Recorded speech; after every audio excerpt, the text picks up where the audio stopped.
સુરતમાં દાંત કોતરતી વખતે બોલતી એમ્બ્રોઇડરી મશીનને દેશના નીડલ ગળી જનાર 19 વર્ષીય યુવકને તબીબોએ અત્યાધુનિક સારવારમાં આપી સફળતાપૂર્વક નવજીવન બક્ષ્યું. સુરતમાં દાંત કોતરવાની એક સામાન્ય લાગતી ભૂલ ભરેલી ટેવ 19 વર્ષીય યુવક માટે અત્યંત જોખમી અને જીવલેણ સાબિત થઈ શક્યો હતો.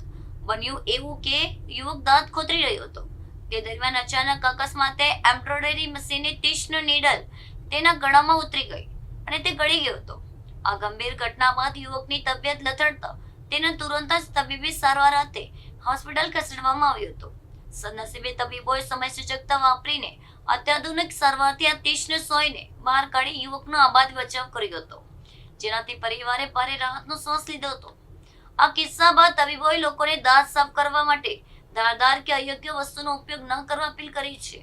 આવી નાની બેદરકારી પણ ક્યારેક મોટો અકસ્માત સર્જી શકે છે તે અંગે ચેતવણી આપવામાં આવી છે. હાલ યુવકની તબિયત સ્થિર હોવાનું જાણવા મળ્યું છે અને તેને હોસ્પિટલમાંથી રજા આપવાની પ્રક્રિયા હાથ ધરવામાં આવી છે. આ ચોંકાવનારા કિસ્સાએ સમગ્ર શહેરમાં ચર્ચા જગાવી છે અને લોકોને પોતાની રોજિંદી ટેવો પ્રત્યે વધુ જાગૃત રહેવા મજબૂર કર્યા છે. હું doctor Haresh Pagada, administrator, diamond hospital. કાલે રાત્રે સાંજે 10 વાગે 19 વર્ષીય એમ્બ્રોઇડરીના કારીગર પોતે દાંત ખોતરતા નીડલ ગળી ગયા હોવાની હિસ્ટ્રી સાથે હોસ્પિટલની ઇમરજન્સી વિભાગમાં આવ્યા.